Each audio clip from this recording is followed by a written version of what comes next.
Yeah, boss of YouTube, how's it going, everybody? Got for you guys today a pretty good, yet kind of old OU battle that I had against AyFayBay.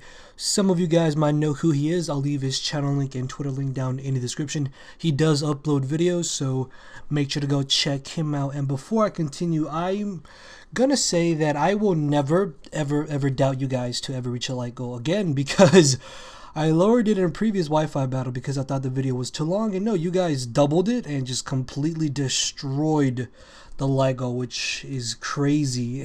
And thank you everybody who did leave a like on that video.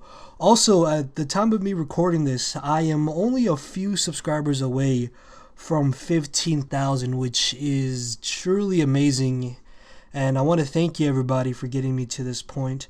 Tomorrow I would definitely be uploading, I don't want to say an update video, but kind of like a 15K something. It's just going to be a video of me talking about like what special I want to do, and just be on the lookout for that tomorrow. Anyways, if we can get this video up to 400 likes, much like the previous Wi-Fi battles, that will be great and amazing. And if I can, I will definitely upload another video for you guys tomorrow as well, alongside the one of me thanking you guys for 15K and what I'm gonna do.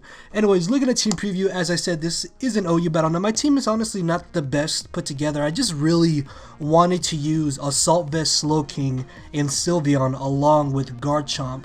Now look at AyFayBay's team. The biggest threat I saw going into the battle was easily going to be the Charizard, just because I have to find out what kind of set it is. So I'm going to be leading off with my Slowking, thinking he would be leading off with the Ferrothorn, but he actually ends up leading off with the Landorus. Now, expecting him to just want to go for the U-turn, I'm going to go for the safe Skull, just because I do have a chance to burn anything that he wants to bring in, well, except for Charizard, but I don't think he'd switch directly into a Charizard, because there's a chance I might want to go for the Thunder Wave. As he U-turns out into the Ferrothorn, I'm going to catch him completely off guard and roast him with a Fire Blast. This is a modest max special attack Slowking, and that Ferrothorn just died, which is really great because now I don't have to worry about him possibly getting up hazards later in the battle. As he brings in the Conkeldurr, I really don't want to take a knockoff, so I'm going to switch into my Sylveon, which is just so beautiful shiny. I absolutely love shiny Sylveon.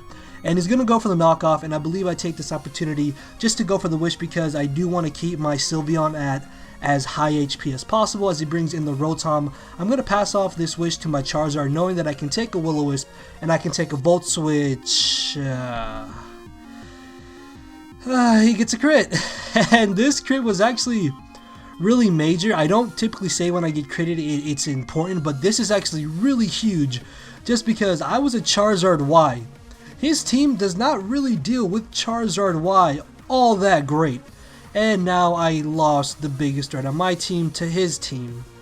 So I bring my Mandibuzz on the Landorus. I believe he misses the Stone Edge as I go for a double Toxic, predicting him to bring in the Rotom. So now I can kind of start wearing this thing down. As this turn, I'm just going to stay in, predicting him to want to go for the Volt Switch, predicting me to want to bring in my Sylveon, predicting him to want to go for the Will-O-Wisp. So I do stay in, and I'm just going to go for the safe Roost on the off chance that he did Volt Switch. I just wanted to gauge how much damage it would exactly do. As he ends up bringing in the Landorus, I make a really dumb play this turn, and instead of staying in like I should have, I actually switch out into my Terrakion because I thought he would go for the Stone Edge. Then this way I could bring a Terrakion, go for the Rock Slide or the Close Combat because I am an Adamant Scarf Terrakion, and just try to get off as much damage on something on his team.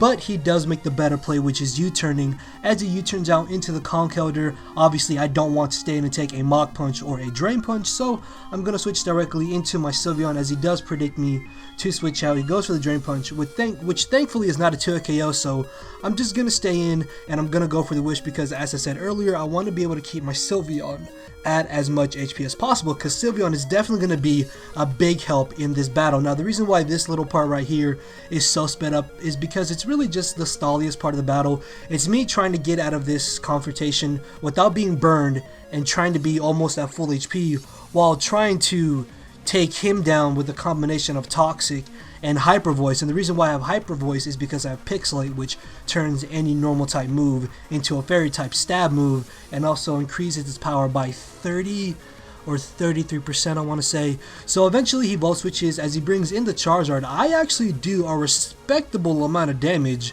to this Charizard with the Hyper Voice, which I was really impressed by. And then I'm going to stay in hoping that I don't get knocked out by anything that he wants to go for. As it turns out, he is Mega Charizard Y.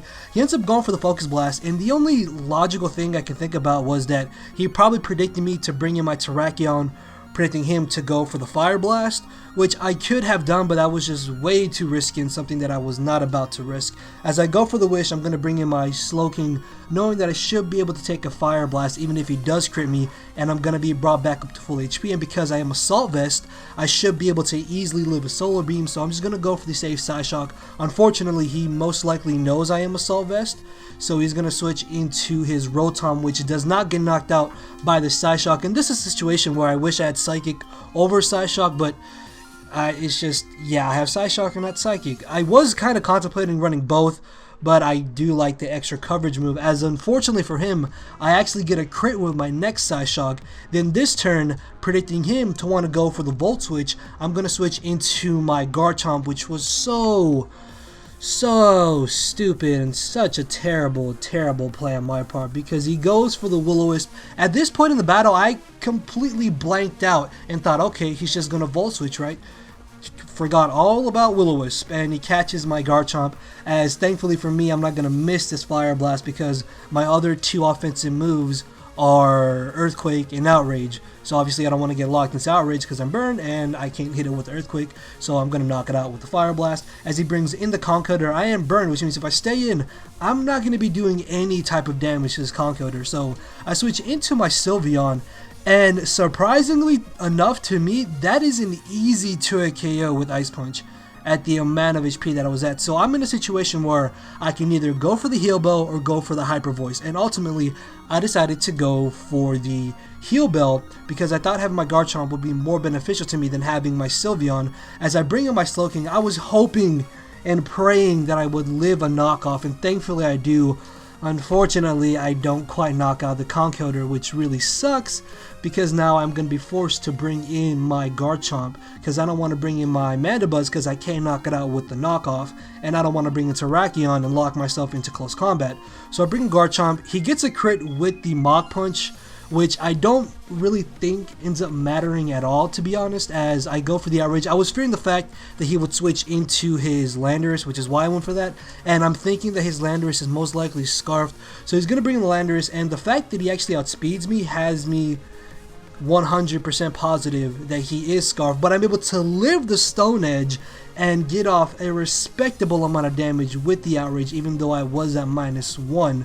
And now, due to the fact that he is locked into Stone Edge, I know I can easily bring in Terrakion, and I should be able to take the hit and then knock him out with the Rock Slide. But it turns out that I'm actually faster than him, which means he most likely was Adamant Scarf, because I myself am Adamant Scarfed. So he's going to bring in the Latios. Here, I switch into my Mandibuzz, expecting him to want to go for the Psyshock or the Surf, and I completely choke right here.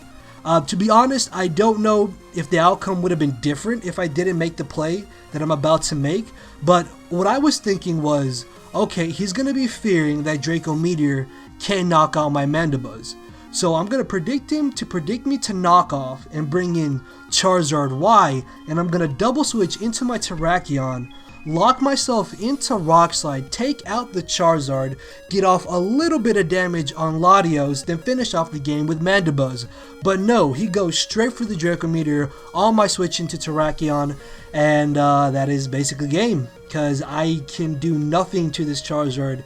Even though I did manage to Toxicate, he can easily just knock me out with one Fire Blast, and even if he didn't, I couldn't stall him out of Fire Blasts just because Mega Charizard Y is a massive threat. So that is going to be the 2-0 victory in AyFayBays' favor. So yeah, that was still a really fun battle, although that crit on Charizard, oh, that was so frustrating. It really was, but hey, hacks is part of the game, and what can you do? Anyways, if you guys enjoyed, make sure to leave a like, leave a comment, subscribe to see more content. As I said, thank you everybody. If we are to 50K by this point, you guys are truly awesome, and expect a video of me talking about 15K tomorrow. Also, if you missed any of my previous 2 uploads, they are playing on your screen right now and should have annotations on them. So make sure to go check those out. And with that, I will see you all tomorrow. So yeah, later everybody.